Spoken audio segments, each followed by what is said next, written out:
지역회인데 와서 보니까 목사님들 아는 얼굴들이 많고 또 이렇게 기쁜 마음으로 목사님들 뵈서 너무 감사드립니다. 1983년 목회를 시작해서 어린 나이에 목회를 시작해서 2023년도에 목회를 은퇴할 때까지 40년 세월 동안 하나님이 교회를 3개 개척하고 교회를 6개 질 수 있는 은혜를 얻었습니다.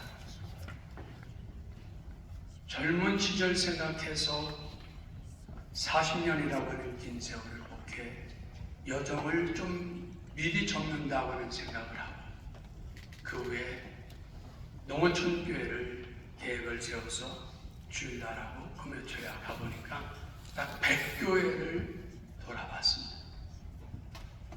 100교회를 돌아보고 어느 날 아버지가 전화를 하셨어요.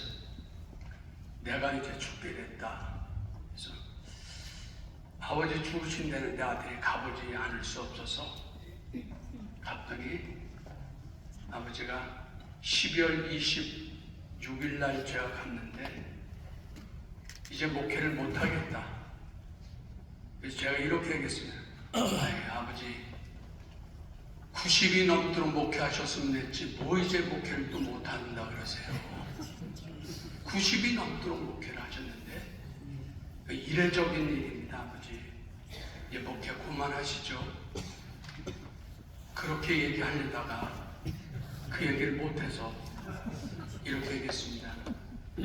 제가 아버지 한 달에 한 번씩 아버지 교회 와서 설교를 해드리겠습니다. 이유는 딱 두 가지입니다. 그렇게 오랜 세월 동안 목회했는데 교인이 7명이었는데 4명이 나간 거예요. 아버지 어머니 목회하는 동안 자식처럼 생각했고 눈물을 흘리며 기도해 주는데 교인들이 크리스마스를 앞두고 7명인데 4명이 교회를 떠났다. 이제 교인 3명 남았는데 목회를 못하겠다. 가만히 집에 와서 생각을 해봤습니다. 90이 넘은 아버지는 교인이 4명 떠났다고 울고 통곡하고 앉아있고 70이 안 된 아들은 40년 목회했다고 교회를 떠나고 가만히 한 달 동안 기도를 하면서 느꼈습니다. 남은 생에는 한 달에 한 번씩 아버지 교회 가서 위로를 좀 해야 되겠다. 그리고 1월달, 2월달 갔습니다. 처음에 가서 깜짝 놀랐습니다. 할머니 3분 남았는데 한 분은 휠체어 타고 들어오시고요. 한 분은 보행기 밀고 들어오시고요. 한 분은 지팡이 들고 들어오시고 우리 어머니 지팡이 짚고 교회 오시고 아버지는 뒤뚱거리면서 5명이 교회를 왔습니다.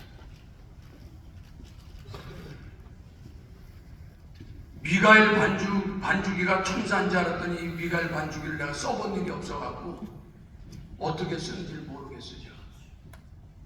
박자도 못 맞추겠고 수원서 목회할 때 제가 올라가기 전에 세션들이 좋았고 10명이 시모들이 받쳐줬으니까 그 사람들의 삶이 고마운지 모르고 목회를 하다가 이 미가엘 천사 앞에 서갖고 내가 막혀버렸습니다. 그리고 반주기를 거서 어떻게 하냐 그랬더니 그거를 내 비서가 이렇게 하면 된다고 켰는데 내가 박자를 하나도 못 맞추겠어요. 그리고 예배가 끝났습니다. 할머니들이 이래 앉아갖고 3분이 앉아있고 우리 아버지는 90이 넘었는데 주무세요.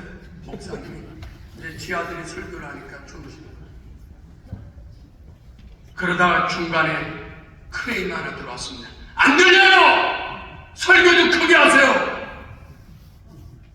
설교하다가 정신이 나갈 정도로 할머니가 소리를 지르는 바람에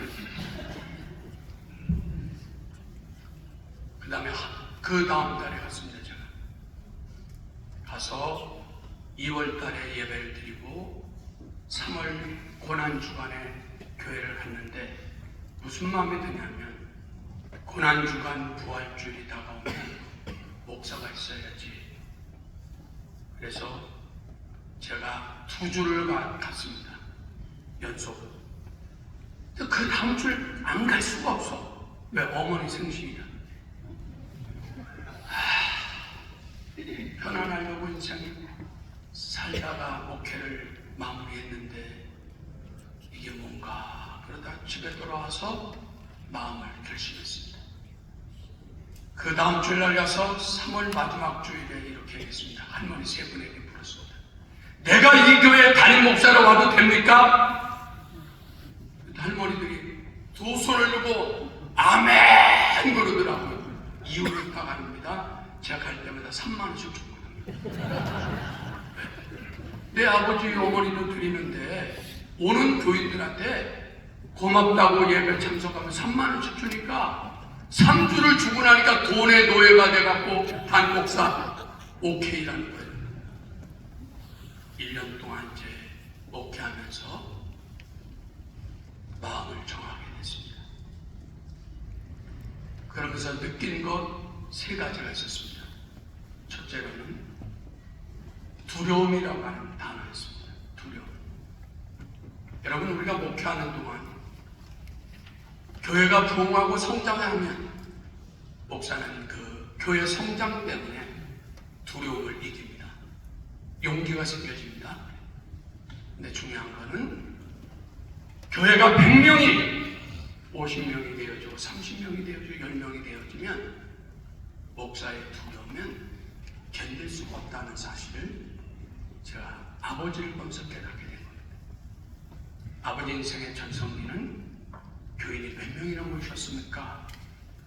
그랬더니 젊었을 때 70명이 모이게 기록했어. 근데 70명이 수십 년 가는 동안에 교인 3명 남았는데 교인 3명은 아까 얘기했잖아요. 일치어 보통 보행기를 타고 오기 때문에 교회를 옮길 수 없어서 못 옮긴 사람 그 동네에 3명 남은 거예요. 거기서 오는 1년 동안 아버지랑 목회하면서 거기서 오는 아버지의 두려움과 이 농어촌교회 외로움은 어떻게 했을까라고 하는 단어가 먼저 생각이 났습니다. 그래서 제가 토요일날 되어지면 아버지에게 가서 잠을 같이 잤습니다. 성전 바닥에서 아버지가 50년 동안 어머니하고 이불을 깔고 주무시는데 저도 성전 바닥에 누워 같이 자는데 왜 그렇게 편안한지. 성전 바닥에 이불을 깔고 자는데 내 집에서 잤던 것보다 훨씬 편안하고 행복하고 기쁘고 안정이 되더라고요. 아버지에게 물었습니다. 살면서 목회하면서 뭐가 제일 힘드셨습니까? 이렇게 2가지 얘기했습니다. 돈이 제일 힘들었어. 돈이 제일 힘들었어. 교회가 어렵고 힘들고 공과금이 나올 때마다 빚에 쫄릴 때마다 너무 두렵고 떨렸어. 근데 고마운 거는 아들이 25년 동안 매달 200만 원씩 보내줘서 내가 지금까지 살고 있어. 그리고 그 두려움과 돈에 대한 물림이 컸다. 2번째 뭐가 힘드셨어요? 그랬더니 배반이 제일 힘들었지. 배반이. 장례를 부모의 장례를 치러주고 자녀의 결혼식을 다 해주고 굳은 일을 다 해줬는데 교회를 떠날 때는 뒤도 안 돌아보더라.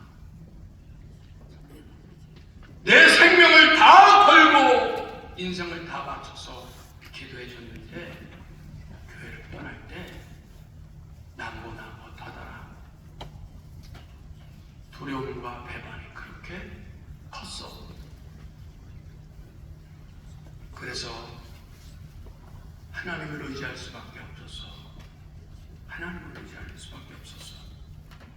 그래서 아버지의 삶을 1년 동안 옆에서 지켜보니까 두 가지였습니다. 하루 종일 기도를 해요. 방 안으로 할렐루야 그러다가 왔어. 그리고 텔레비 보시고 식사하시고 돌아다니는데 또 방황기도 하고 누워서 자다가 일어나서 기도하고 7시가 되면 성전에 이불을 깔아놓고 어머니하고 두 분이 주무시더라고요. 그러면 두려움과 이 배반을 어떻게 이기셨어요? 그랬더니 이긴 게 아니고 성령 하나님 저를 도와주세요. 그렇게 하면서 그냥 견딘 거지 이긴 건 아니야. 그러면서 제 손을 붙들고 아버지 우시더라고요. 그때 제가 하나 깨달았습니다. 남은 생에는 이렇게 살면 좋지 않을까. 근데 여러분 놀라운 것은요, 그렇게 주일날마다 예배를 드리러 갔는데 교인 3명 남았는데 지난 주일날 50명 모인 거 있죠. 사진 하나 보여주시면 이 예배비당 50명이 모인 거예요. 난 왜 교인이 이렇게 이 산속에 50명이 몰려드는지 잘 모르겠습니다. 근데 놀라운 게 여러분 3가지가 있습니다. 하나는 하나님은 위로자시라는 거예요. 여러분 우리가 목회하면서 저도 여러분 보실 때 용기도 있고 담대한 목사죠. 두려움 없는 인생을 살았다고 생각했는데 아버지하고 1년 동안 목회하면서 가만히 보니까 절대절명의 위기를 극복하면서 목회를 해온 것이다. 그리고 성경을 돌이켜보니까 하나님의 여호수아에게 두려워하지 말라. 내가 너와 함께함이라. 내가 모세와 함께 있던 것 같이 너와 함께 하리라. 왜? 두려웠으니까. 야곱 인생의 나그네 길을 걸어가는 동안에 하나님이 그에게 뭐라 해요? 두려워하지 말라. 놀라지 말라. 나는 내 하나님의 테니라. 믿음의 사랑, 믿음의 영웅이었지만은 그들의 인생 역시 두려웠다는 것을 성경에서 깨닫게 됐습니다. 다시 어느 날 아히멜렉이라고 하는 제사장을 찾아갑니다. 그리고 이렇게 묻습니다. 여기 나를 무장할 수 있는 무기가 있습니까? 내가 엘라 골짜기에서 골리앗을 이긴 갑옷과 칼이 여기 있다. 그것은 무장하지만 다윗은 두려움도 없니다. 그리고 그가 아들람 굴로 갑니다. 아들람 굴에서 빚진 자, 환난당한 자, 고난당한 자들과 함께 저녁에 하나님 앞에 소제를 곡식단에 불을 붙여서 하나님께 예배하면서 다윗의 인생의 두려움이 풀려집니다. 목회하면서 여러분 교회 성장 아주 중요합니다. 대형교회 중요합니다. 저도 교회를 개척해서 꽤 많은 자랑과 그리고 그것들을 가지고 인생을 살았습니다. 그런데 여러분 그거 아무것도 아니라는 사실 아세요? 아무것도 아닙니다. 하나님 앞에 설 때 저는 우리 아버지에게 이렇게 얘기해 줬습니다. 아버지의 인생이 하나님 앞에 빛나는 인생이세요. 빛나는 인생이세요. 그래서 제가 짧은 얘기였는데 아버지 일제 치하에서 태어나고 6.25 전쟁을 거치고 초등학교 5학년 때 해방을 맞으셔서 어느 날 일본말을 하시는 거예요. 그래서 제가 깜짝 놀라서 아버지에게 일본말을 조금 서툴지만은 몇 마디를 했습니다. 그랬더니 이게 막 깨어나시는 거예요. 일본말이. 일본말로 아들 손을 붙들고 동요도 하시고요. 막 그러시는 거예요. 근데 제가 하나 깨달았습니다. 뭘 깨달았냐면 이렇게 사는 게 행복 아닐까? 이렇게 사는 게 행복 아닐까? 그런 생각을 했습니다. 그러면서 제가 오늘 두 가지로 얘기하면서 마치려고 합니다. 하나는 그 다음에 기도 제목이 변했습니다. 주의 성령님 저를 궁일이 여겨주세요 라고 하는 단어로 헌금 시간마다 제가 글을 바꿨습니다. 옛날에는 하나님 이런 것들을 이룰 수 있는 은혜를 달라고 하는 기도 제목이 있었지만 그 기도 제목이 사라졌습니다. 성령님 저를 궁일이 여겨주세요. 그 이상하게 이 시골 교회에 차도 안 돌리죠. 아무도 오지 않죠. 근데 매주 사람들이 이렇게 오는 거예요. 근데 와갖고 어머니 아버지 기도할 때마다 예수를 처음 믿는 사람이 방울이 터지고 기쁨을 회복하고 교회가 달라지는 거예요. 이런 마음으로 지금 교회를 하나 개척해야 되는데 개척할 용기가 없어요. 개척할 용기가 없어요. 오늘 여기 우리 정기총회나 또 총대 목사님들 다 오셨는데 여러분 살면서 목회하면서 두려움, 배반 이런 것들은 끊임없이 다가올 거예요. 그런데 이것이 주는 결론이 하나 있습니다. 절박함입니다. 절박함. 그 절박함이 기도가 되어지고 그 절박함이 설교가 되어지고 그 절박함으로 성도를 대하면 성도는 영적인 사랑을 받으면 변한다. 아멘 하시죠. 아멘 하시죠. 변한다. 저는 수원서 목회하는 동안 우리 목사님들 만나도 밥 잘 사는 목사입니다. 성도들에게도 밥을 잘 사줬어요. 근데 밥을 더 먹은 사람 다 도망가더라고요. 근데 하나 깨달으겠습니다.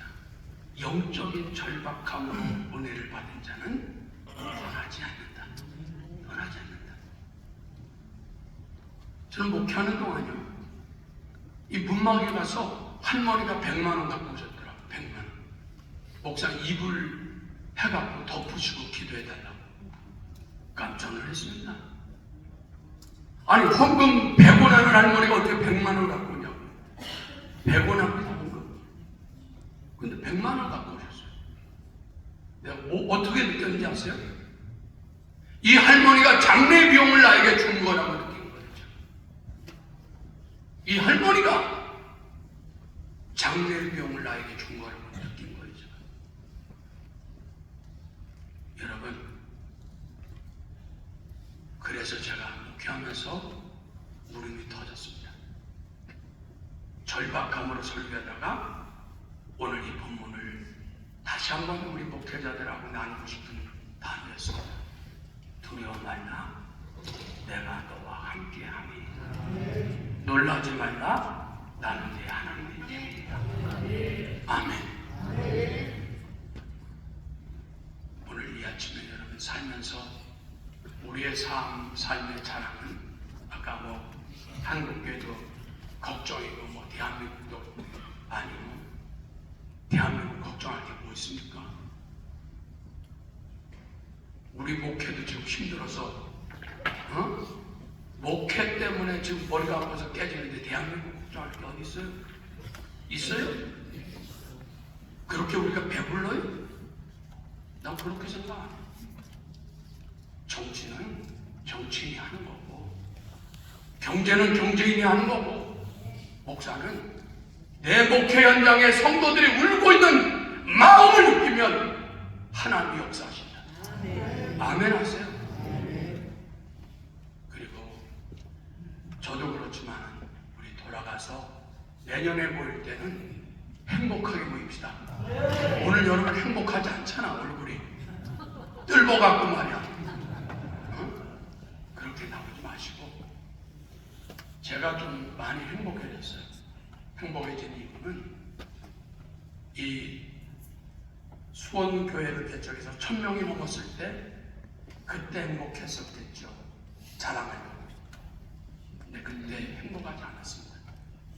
지금 제가 아버지 모시고 이 농어촌교회를 하면서 내 인생의 투영이 떠나는 이유가 있습니다. 하늘의 성령의 기쁨이 임하니까 두려움과 배반과 절박함이 떠나고 하나님의 은혜로 채워져요. 아멘. 제가 제 얘기 하나 하고 마치겠습니다. 제가 유행가를 좋아합니다. 왜? 삶이 너무 목회가 무거워갖고 내 비서가 차를 타면 야, 트로트 틀어라. 트로트가 더 복음성 같다. 근데 제가 어느 순간 트로트를 안 듣는 거야. 근데 내 이상해졌다. 왜? 이미자의 동백아가씨를 들어야 되는데 왜 안 듣지 내가? 어느 날 입에서 찬양을 하고 있더라고요. 그리고 그런 USB를 다 버려버렸어요. 이거 어디 두고 왜 버렸지 이거? 비서들이 이게 천국 만들기도 어려웠는데. 여러분, 저는 거룩한 목사는 아닙니다. 자랑할 것도 없는 목사입니다. 그런데 성령의 위로하심과 은혜와 축복이 내 안에 임하니까 그런 것들이 다 싫어지기 시작했습니다. 그 반대 복음은 뭐냐면 교회를 하나님이 예수 안 믿는 사람들 보내고 상처받고 찢겨진 사람을 보내서 함께 올 수 있는 은혜를 주신 것에 감사합니다. 여러분 살면서 오늘부터 1년 동안 또 여러분 목회 현장에 돌아가셔서 하나님의 위로하심과 성령의 동행하심, 그리고 여러분 인생에 두려움과 절망 속에 있는 여호수아에게 내가 모세와 함께 있던 것 같이 너와 함께하리라고 약속의 말씀이 저와 우리 목사님들 생애에 임하게 되어지기를 주의 이름으로 축원합니다. 전능하신 하나님 감사합니다. 경기남 강원지역 정기총회 앞두고 예배를 드립니다. 짧은 예배지만은 목회하는 우리에게 하나님의 위로하심과 은혜가 충만할 수 있도록 역사하여 주옵소서. 예수님의 이름으로 기도합나이다. 아멘. 하나님께 영광을 올리겠습니다. 은혜와